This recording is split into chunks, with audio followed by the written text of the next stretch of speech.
अभी इसका पाठ अभी बंद हो गया था बच्चे, लेकिन हम इस पाठ को फिर से मैं खोल रहा हूँ और हम लोग पढ़ने जा रहे हैं राजस्थान को।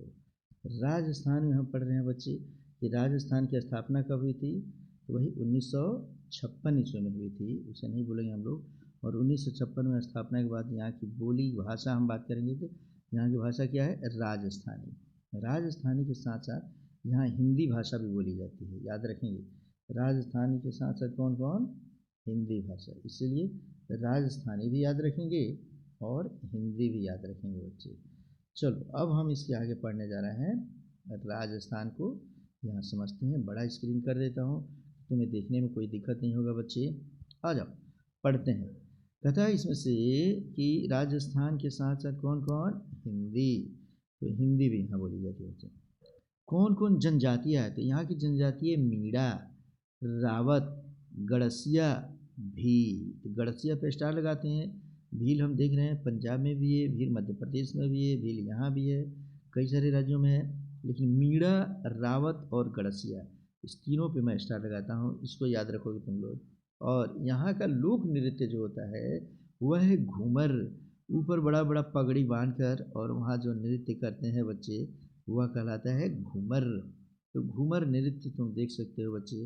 कालबेलिया राजस्थान से संबंधित है, झूलन राजस्थान से संबंधित है और घूमर राजस्थान से संबंधित है। यहाँ का ये लोक नृत्य है जिसे हम याद रखेंगे बच्चे। अब हम इसको आगे पढ़ेंगे। इसमें है कौन कौन व्यक्ति यहाँ के महत्वपूर्ण हैं। व्यक्तियों में महाराणा प्रताप सिंह, चित्तौड़गढ़ के रहने वाले महाराणा प्रताप सिंह, जो घास की रोटी खाए लेकिन अंग्रेजों की ये अकबर की गुलामी स्वीकार नहीं किए।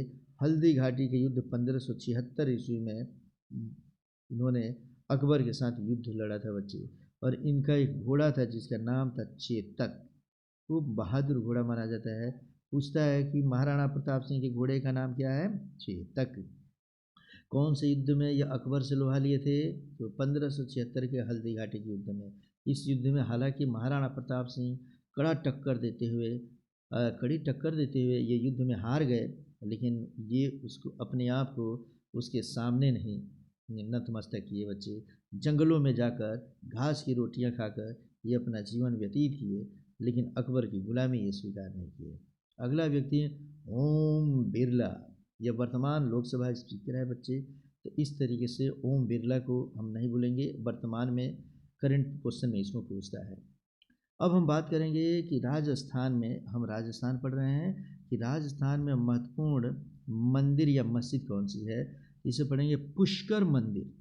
ये ब्रह्मा को समर्पित पुष्कर नामक एक जगह पे अजमेर के पास में है पुष्कर, वहीं पे है पुष्कर मंदिर। भारत का एकमात्र जगह जहाँ ब्रह्मा की पूजा की जाती है, इसको याद रखेंगे कहाँ पे है, पुष्कर राजस्थान में। बिड़ला मंदिर जयपुर में स्थित है, इसे भी हम याद रखेंगे बच्चे। और अजमेर शरीफ ख्वाजा मोइनुद्दीन चिश्ती रहमतुल्लाह अन्हो का दरगाह जो शरीफ है जो बच्चे, ख्वाजा मोइनुद्दीन चिश्ती रहमतुल्लाह, ये मुसलमानों के बहुत बड़े पीर औलिया माने जाते हैं बच्चे। ख्वाजा मोइनुद्दीन चिश्ती रहमतुल्लाह ने कई जगह तुम जाते हो और दुकानों पे लिखा रहता है केजियन चिकन सेंटर, केजियन शॉप सेंटर, केजियन रेस्टोरेंट, केजियन बस। तो केजियन का मतलब होता है के से ख्वाजा, जी से गरीब, एन से नवाज। ख्वाजा गरीब नवाज ये माने जाते हैं बच्चे। हमारे देश में जब मोहम्मद गोरी 1191 ईस्वी में भारत पर आक्रमण किया और 1192 ईस्वी में उसने आक्रमण किया तराइन के प्रथम द्वितीय युद्ध में, उसी समय का इनका शासनकाल रहा है ख्वाजा मोइनुद्दीन चिश्ती रहमतुल्लाह अन्हो का बच्चे। इनकी कई कहानियाँ तुम पढ़े हो, देखे हो, समझे हो, इनको याद रखना। भारत में किस जगह ये आकर बसे, तो राजस्थान के अजमेर शरीफ में। अजमेर शरीफ, अजमेर वहाँ का शहर है बच्चे। और यहीं पे शेख सलीम चिश्ती, शेख सलीम चिश्ती की जो दरगाह है बच्चे वहीं पर है अजमेर शरीफ के बगल में। और आगे बढ़ेंगे तो मिलेगा बच्चे यह वही शेख सलीम चिश्ती रहमतुल्लाह अन्हु है बच्चे, जहाँ पर कई वर्षों तक अकबर जाकर दुआएं मांगा था तो उसको एक बेटा की प्राप्ति हुई जिसको हम जहांगीर कहते हैं। और जहांगीर के बचपन का नाम सलीम था बच्चे। ये वही सलीम उसका नाम रहेगा, जहांगीर के बेटे का नाम वह अपने शेख सलीम चिश्ती रहमतुल्लाह अन्हु के नाम पे रखेगा सलीम, कि सलीम महान बनेगा बच्चे।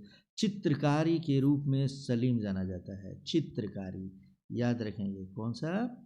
चित्रकारी, एक बहुत बड़ा चित्रकार ये माना जाता है बच्चे। और इसी जहांगीर की शादी नूर जहाँ से हुई थी। नूर जहाँ, जो तुम देखे हो बच्चे, और नूर जहाँ से, नूर जहाँ की माँ थी असमत बेगम, उस असमत बेगम ने इत्र का निर्माण किया था। किसका निर्माण किया था? इत्र का निर्माण किया था, याद रखेंगे। अकबर का बेटा था सलीम, जिसे जहांगीर कहा गया, उसने शादी किया नूरजहाँ से। और नूरजहाँ की माँ थी असमत बेगम। असमत बेगम ने, याद रखना, इत्र का निर्माण किया, माने फूलों से सुगंध निकालकर सुगंधित जो लिक्विड होता है बच्चे, उसका निर्माण किया था। अब हम बात करेंगे कि आखिर राजस्थान का प्रमुख फसल कौन सा है, कौन कौन सा फसल वहाँ पाया जाता है बच्चे, तो उसको हम पढ़ेंगे कि राजस्थान में चूँकि मैक्सिमम हिस्सा उसका रेगिस्तानी एरिया है बच्चे, इसलिए वहाँ पे बाजरा की खेती, बाजरा में पूरे भारत में प्रथम स्थान पे आता है बच्चे। बाजरे की खेती होती है, मोटे अनाज की खेती ऐसे जगहों पे होती है बच्चे। और खनिज की बात अगर हम करें तो खनिज में समझो बच्चे, यहाँ मुख्य तौर पे जिप्सम, सीसा, संगमरमर, कैल्शियम कार्बोनेट बच्चे, ग्रेफाइट, टंगस्टन, ये मुख्य तौर पे पाए जाते हैं। और साथ में यहाँ का तांबा खेतड़ी से मिलता है बच्चे, जो कई जगह निर्यात भी होता है। तो तांबा की बात करें, ग्रेफाइट की बात करें बच्चे, टंगस्टन की बात करें, संगमरमर की बात करें, जिप्सम की बात करें, सीसा की बात करें, कई सारे खनिज। जहाँ अनाज कम उपजता है बच्चे, वहाँ खनिज बहुत ज़्यादा उपज जाते हैं। राजस्थान इसका उदाहरण है। तो राजस्थान को तुम लोग ठीक तरीके से समझ लिए बच्चे। अब राजस्थान भी हम पढ़ लिए, तो हम अगला राज्य पढ़ने जा रहे हैं, जिसे हम कहेंगे उत्तर प्रदेश। काफ़ी इम्पोर्टेंट, उत्तर प्रदेश पढ़ने जा रहे हैं बच्चे। भारत का जनसंख्या की दृष्टि से सबसे बड़ा राज्य उत्तर प्रदेश। तो उत्तर प्रदेश की हम बात करेंगे बच्चे। 1956 में राज्य पुनर्गठन आयोग के तहत इसका भी गठन किया गया। इसकी भाषा है हिंदी, और हिंदी भाषा के साथ साथ उत्तर प्रदेश, जिसके मुख्यमंत्री अभी योगी जी हैं बच्चे, अयोध्या मंदिर को लेकर और महाकुंभ को लेकर अभी हाल ही में उत्तर प्रदेश महाकुंभ, देख लो कौन सा कुंभ लगा था अभी यहाँ पर, महाकुंभ उत्तर प्रदेश में लगा था बच्चे। कई करोड़ लोग यहाँ स्नान करने आए थे, ठीक है ना। ये 2025 का साल तुम याद रखोगे महाकुंभ के लिए। यहाँ की प्रमुख जनजातियाँ कौन सी है, तो भोटिया, थारू, भुइया, माझी। इसमें भोटिया और भुइया पर महत्वपूर्ण स्टार लगा लोगे बच्चे। थारू माझी तो याद कर ही लोगे, लेकिन भोटिया और भुइया और थारू ये महत्वपूर्ण, अति महत्वपूर्ण है। यहाँ का लोक नृत्य कौन सा है बच्चे, यहाँ नौटंकी होता है। यहाँ कई सारे नौटंकी करते हैं बच्चे, और रासलीला होता है। रासलीला किसे कहते हैं, तो कृष्ण और राधा के प्रेम कहानी को नाटक के माध्यम से दिखाया जाता है बच्चे, तो इसे हम क्या कहते हैं, रासलीला। और यहाँ का ही नृत्य कथक, कथक यहाँ का मुख्य तौर पे, यहाँ का ये ले लो, ये भी यहाँ का लोक नृत्य है बच्चे। और इस तरीके से हम कथक की बात करें, नौटंकी की बात करें, रासलीला की बात करें, उसके लिए राज्य कौन सा, उत्तर प्रदेश रहेगा बच्चे। अब इसके साथ उत्तर प्रदेश के महत्वपूर्ण व्यक्ति कौन कौन हैं, हम उनको पढ़ेंगे। तो उत्तर प्रदेश के महत्वपूर्ण व्यक्तियों में आते हैं कौन, जवाहरलाल नेहरू, मोतीलाल नेहरू। मोतीलाल नेहरू जवाहरलाल नेहरू के पिताजी थे बच्चे, जो आनंद भवन में रहते थे। लेकिन जवाहरलाल नेहरू ने इस आनंद भवन को, जो त्रिमूर्ति माने समझ लो बच्चे, यह भारत सरकार को ये दान कर दिया बच्चे। और अब नेहरू का ख़ानदान जो है, वह राजीव गांधी की बात करें, इंदिरा गांधी की बात करें, या सोनिया गांधी की बात करें, राहुल गांधी की बात करें, यह उत्तर प्रदेश में अब रहते हैं ये लोग त्रिमूर्ति भवन में। याद रखेंगे, आनंद भवन भी इन्हीं का था, लेकिन इन्होंने दान दे दिया बच्चे, देश को समर्पित कर दिया। अब ये रहते हैं त्रिमूर्ति भवन में। अगला व्यक्ति अकबर फतेहपुर सिकरी, याद रख लेना बच्चे, अकबर जो था वो फतेहपुर सिकरी को बसाया था, ये हम याद रखेंगे, भूलेंगे नहीं। 1559 ईस्वी में, और इसने अकबर अपनी राजधानी बनाई थी उत्तर प्रदेश के फतेहपुर सिकरी में 1569 ईस्वी, 59 नहीं बल्कि 1500 69 ईस्वी में। इसे हम याद रखेंगे। स्टार लगाता हूँ मैं। फतेहपुर सीकरी किसने बसाया? अकबर ने बसाया। हालांकि अकबर आगरा से शासन करता था बच्चे, लेकिन इसने अपनी राजधानी बनाई थी किसको? फतेहपुर सीकरी को। अब हम बात करेंगे यहाँ के प्रसिद्ध मंदिरों की। मंदिर के लिए काफ़ी जाना जाता है बच्चे। काशी विश्वनाथ मंदिर गंगा नदी के किनारे वाराणसी में स्थित है। स्टार लगाता हूँ मैं, इसको देख लेना। पूछेगा काशी विश्वनाथ मंदिर कहाँ है, तो वाराणसी में। वाराणसी को पहले हम काशी के नाम से जानते थे। यहीं पे विश्वनाथ मंदिर है जो गंगा के तट पे है बच्चे। बनारस किस नदी के किनारे है, तो गंगा नदी के तट पे। आगरा किस नदी के किनारे है, यमुना नदी के तट पे। इसे हम याद रखते चलेंगे बच्चे। और कहते हैं भारत माता मंदिर, ये भी काशी में स्थित है। विद्यापीठ मंदिर वाराणसी के प्रांगण में है बच्चे, समझ लो। विद्यापीठ वाराणसी के प्रांगण में स्थित है। भारत का राष्ट्रीय मंदिर, याद रख लेंगे। विद्यापीठ मंदिर जो है यह वाराणसी के प्रांगण में, यहाँ पे समझो कि विद्यापीठ वाराणसी के प्रांगण में एक मंदिर है जिसे कहते हैं भारत माता मंदिर। अब बढ़िया से इसे समझो। स्टार लगाता हूँ। भारत माता मंदिर काशी जो लिखवाया हूँ, इसकी पूरी स्टोरी ये है कि भारत माता मंदिर यह उत्तर प्रदेश के वाराणसी में विद्यापीठ के प्रांगण में है। भारत माता मंदिर गांधी जी ने इस मंदिर का नींव रखवाया था बच्चे, और इसे भारत का राष्ट्रीय मंदिर घोषित किया गया। ये कोई मंदिर न होकर ये सभी धर्मों के लिए सर्वधर्म भाव का बोध कराता है भारत माता मंदिर। तो पूछता है एक प्रश्न, स्टार लगाता हूँ। भारत का राष्ट्रीय मंदिर कौन सा है, लिखेंगे भारत माता मंदिर काशी में स्थित, जो विद्यापीठ काशी विद्यापीठ वाराणसी के प्रांगण में स्थित है। यहीं पे है अयोध्या मंदिर, जो समझ लो बच्चे साकेत में, जिसे हम प्राचीन काल में साकेत कहते थे, यह भी गंगा नदी के किनारे स्थित है बच्चे। तो अयोध्या को हम पढ़ लेंगे बच्चे। तो इस तरीके से हम इतना पढ़ लिए। अब हम आगे पढ़ेंगे कि उत्तर प्रदेश का महत्वपूर्ण फसल कौन सा है। अन्न के रूप में अगर हम बात करेंगे बच्चे, गेहूँ, जौ, मटर, अरहर, मसूर, सरसों, तिल, राई, चना, आलू, मकई, अफीम, आम, ये सब मामले में नंबर 1 स्थान पे आता है यूपी। इसलिए यूपी खाद्यान्न के मामले में सबसे संपन्न है बच्चे। और मैंने तुम्हें बताया जो खाद्यान्न जहाँ नहीं होगा वहाँ खनिज ज़्यादा होता है, और सामान्यतः जहाँ खनिज कम होता है वहाँ अनाज ज़्यादा होता है। खनिजों का बात करें तो यहाँ खास तौर पे कोई खनिज नहीं पाया जाता। कुछ कुछ थोड़ा बहुत सब खनिज पाए जाते हैं, 2-4 खनिज पाए जाते हैं बच्चे। तो इसको हम याद रखेंगे। इस तरीके से उत्तर प्रदेश भी हमारा समाप्त हो गया बच्चे। उत्तर प्रदेश के बाद से हम इसी में थोड़ा सा और बता दें बच्चे, ऊपर जब मैं तुम्हें पढ़ा रहा था तमिलनाडु, और तमिलनाडु में अब्दुल कलाम के साथ सीवी रमन से लेकर चंद्रशेखर लेकर, इसी में ये रामानुजम भी पढ़ा दिए थे, स्वामीनाथन पढ़ाए थे।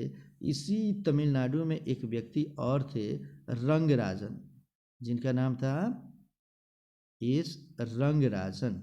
रंगराजन रंगराजन को फादर ऑफ लाइब्रेरी कहा जाता है। फादर ऑफ, याद रखना, ये भी क्वेश्चन पूछता है, father of library. Father of library किसे कहेंगे, LIBRARY। तो इस रंगराजन को कहते हैं, जो तमिलनाडु के रहने वाले थे। चलो बच्चे, तो इस तरीके से हमने तुम्हें अभी आज के डेट में पंजाब, राजस्थान, उत्तर प्रदेश बता दिया। अब हम पढ़ेंगे पश्चिम बंगाल। पश्चिम बंगाल को पढ़ते हैं बच्चे। पश्चिम बंगाल याद रखेंगे कि जिस पश्चिम बंगाल की मैं बात करने जा रहा हूँ बच्चे, इस पश्चिम बंगाल की स्थापना भी 1956 ईस्वी में हुई थी बच्चे, राज्य पुनर्गठन आयोग के तहत। यहाँ की भाषा बंगाली है, बंगला भाषा में लोग यहाँ बोलते हैं बच्चे। और छाऊ और संथाली, 2 यहाँ की जनजातियाँ हैं, छाऊ और संथाली, इसे याद रखेंगे हम लोग।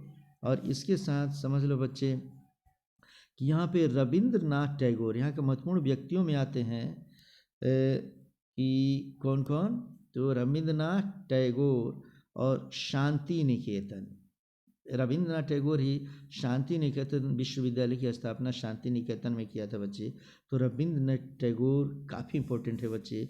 और मैं तुम्हें बता दूं, सामान्य तौर पे जिसके अंदर टैगोर जिसके अंदर बनर्जी, जैसे बिमल चंद्र बनर्जी, WC बनर्जी से लिखाते हैं चटर्जी, हो गया चटर्जी, और मुखर्जी।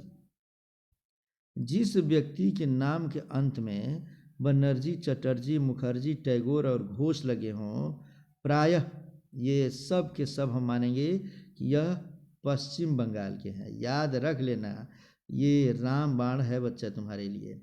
यदि किसी नाम के अंदर में टैगोर, बनर्जी, चटर्जी, ये चहर्जी नहीं है, चटर्जी है, याद रखना, चटर्जी, घोष और मुखर्जी ये लगे हो, वे कहाँ के रहेंगे? तो पश्चिम बंगाल के रहेंगे। इसे याद रख लेना बच्चे। अब हम बात करेंगे यहाँ के महत्वपूर्ण मंदिरों की बच्चे। तो यहाँ के महत्वपूर्ण मंदिर में हम आएंगे। यहाँ के महत्वपूर्ण मंदिर है काली घाट काली मंदिर, काली घाट की काली मंदिर माता काली को समर्पित, कलकत्ता में स्थित है बच्चे। जितना भी जादू टोना टोटका ये देखते हो बच्चे, ये काली मंदिर के लोग ही करते हैं बच्चे। मुख्य तौर पे भारत में सबसे ज़्यादा काला जादू यहीं से शुरू होता है। वेलूर मठ हुगली नदी के किनारे, यहीं पर, यह पश्चिम बंगाल में स्थित है बच्चे। वेलूर मठ, इसे हम भूलेंगे नहीं, काफ़ी इम्पोर्टेंट। वेलूर मठ हुगली में स्थित है बच्चे। तारापीठ मंदिर, यह बीरभूम जिला में स्थित है बच्चे। तारापीठ मंदिर, इसे भी नहीं भूलेंगे हम लोग। और इस तरीके से हम थोड़ा सा ध्यान देंगे इस पर। देखो, और इसी के साथ एक महत्वपूर्ण चीज़ मैं बता दूं बच्चे कि यहीं पर व्यक्ति के बारे में अगर हम बात करें तो व्यक्ति के बारे में हम जो छोड़ दिए थे उन व्यक्तियों में हम समझेंगे दो व्यक्ति और है जो काफ़ी महत्वपूर्ण है।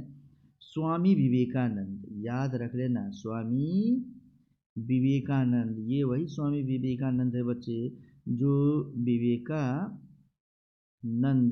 जो 1893 के शिकागो सम्मेलन में अमेरिका गए और शून्य पर इसने बोलकर पूरे दुनिया को बताया कि भारत की शक्ति क्या है। स्वामी विवेकानंद ये कहते थे बच्चे कि मनुष्य अपने भाग्य का खिलौना नहीं, अपने भाग्य का निर्माता स्वयं होता है। इनको समझो बच्चे। यहीं पर रामकृष्ण परमहंस जो हैं पश्चिम बंगाल में, उनका भी जन्म हुआ था। रामकृष्ण, लिख लेना, रामकृष्ण परमहंस, रामकृष्ण परमहंस, इन्हीं के शिष्य थे स्वामी विवेकानंद बच्चों। और इस तरीके से स्वामी विवेकानंद, जिनके बचपन का नाम समझ लो बच्चे नरेंद्र दत्त था। क्या नाम था? नरेंद्र दत्त। आगे चलकर स्वामी विवेकानंद कहलाए बच्चे। और ये परमहंस के शिष्य भी थे। ये सभी लोग हमारे पश्चिम बंगाल से संबंधित है। रविंद्रनाथ टैगोर की बात करें, स्वामी विवेकानंद की बात करें, रामकृष्ण परमहंस की बात करें, सब पश्चिम बंगाल के ही हैं। नोट करते जाओ, लिखते जाओगे। और इस तरीके से बच्चे आगे बता दूं, यहाँ की फसल कौन कौन सी है। यहाँ के मुख्य फसल में है हमारा चावल, क्या जी? चावल और जूट। चावल और जूट इसका मुख्य फसल है, तो इसको भी हम याद रख लेंगे बच्चे। सबसे अधिक कहाँ? पश्चिम बंगाल। यही वजह कि जूट के कारखाने यहाँ मिलते हैं बच्चे। जूट को हमारे बिहार में कपास कहते हैं, क्या, सॉरी, इसको हम पटुआ बोलते हैं, पटुआ।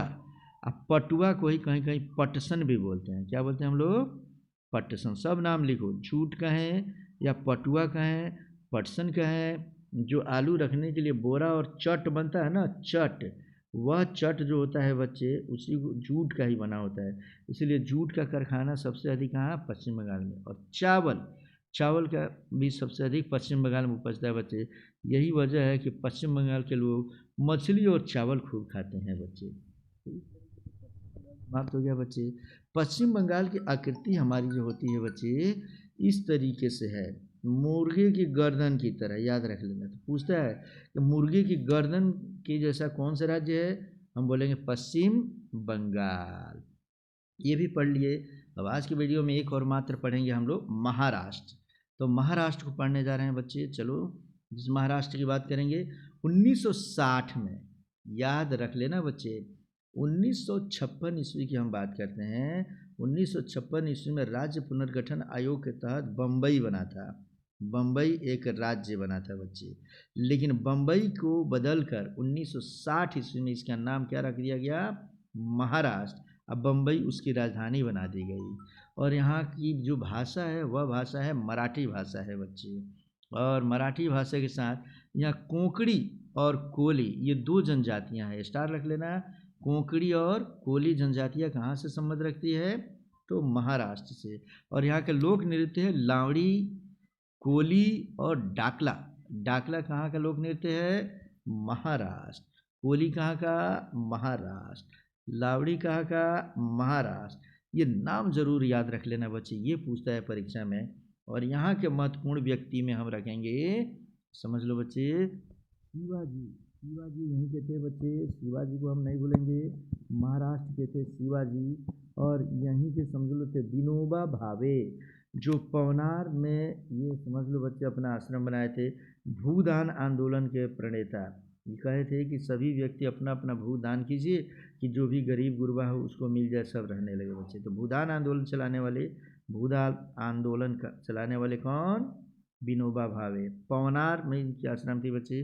तो पवनार किससे संबंधित है, विनोबा भावे से। भूदान आंदोलन किससे संबंधित है, विनोबा भावे से। विनोबा भावे किस राज्य में थे, तो हम लिखेंगे महाराष्ट्र के। और यहाँ एक मंदिर है बच्चे, जिस मंदिर को हम कहते हैं शिरडी, कहते हैं शिरडी साईं बाबा मंदिर। शिरडी का साईं बाबा मंदिर काफ़ी इंपॉर्टेंट है बच्चे, याद रख लेंगे, स्टार लगा लेंगे, ये बार बार परीक्षा में पूछता है। और यहाँ प्रसिद्ध जो कपास है, यहाँ का अन्न की बात करें बच्चे, अन्न और खाद्यान्न की बात करेंगे तो उसमें है कपास, गन्ना और केला। प्रथम स्थान, ट्रिपल स्टार लगाता हूँ। कपास का उत्पादन पूरे भारत में सबसे अधिक कहाँ होता है, तो महाराष्ट्र में। गन्ना महाराष्ट्र, केला महाराष्ट्र। और यहाँ पे प्राकृतिक गैस का उत्पादन होता है बच्चे। तो प्राकृतिक गैस मुंबई से 176 किलोमीटर दूर मुंबई हाई एक जगह है बच्चे, वहाँ पर प्राकृतिक गैस काफ़ी ज़्यादा निकलता है। याद रखेंगे मुंबई को बांट कर, अब हम इसको थोड़ा सा छोटा करेंगे बच्चे, और इसी हिस्से को मैं नीचे तुम्हें बताता हूँ। याद रखेंगे, इसमें कई सारा चीज़ है। मुंबई को बांट कर 1960 ईस्वी में, कब, 1960 ईस्वी में मुंबई बांटकर महाराष्ट्र बना दिया गया था बच्चे। और साथ ही साथ गुजरात बनाया गया।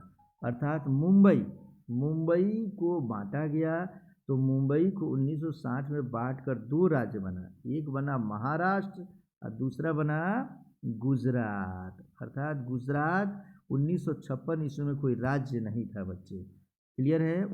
तो मुंबई को बांट कर इसको बनाया गया है। अब फिर से मैं थोड़ा सा बता दूं यहाँ का, एक बार और मैं थोड़ा सा मुंबई के बारे में बताऊंगा बच्चे। ये देखो, ये मुंबई की बात हम कर रहे हैं, ये लो, देखो यहाँ पे ये हम अभी बताए थे कोंकणी और कोली यहाँ की जनजातियाँ है। एक और जनजाति है बच्चे यहाँ पे, महाराष्ट्र की हम बात कर रहे हैं, याद रखेंगे। महाराष्ट्र में महादेव, कौन जनजाति है बच्चे, महादेव जनजाति जो है, यह भी हमारा है महाराष्ट्र में। ये ले लो, मैं महाराष्ट्र लिख रहा हूँ। महाराष्ट्र में एक जनजाति है महादेव। दूसरी बात, भूदान आंदोलन, अभी हमने विनोबा भावे बताया था बच्चे। यहीं पे मुंबई, महाराष्ट्र से संबंध रखने वाले महत्वपूर्ण व्यक्तियों में नीचे लिख लेना मुकेश अंबानी, जिनका जन्म तो यमन में हुआ था बच्चे। तो यमन की यादेन शहर, यमन का कौन सा शहर, यादेन शहर में मुकेश अंबानी का जन्म हुआ था बच्चे, लेकिन अब ये मुंबई में ही रहते हैं। और रतन टाटा जो उद्योगपति है, मुकेश अंबानी जो उद्योगपति हैं, ये सब के सब, विनोबा भावे, ये सब महाराष्ट्र के रहने वाले व्यक्ति हैं बच्चे, इसे याद रखेंगे हम।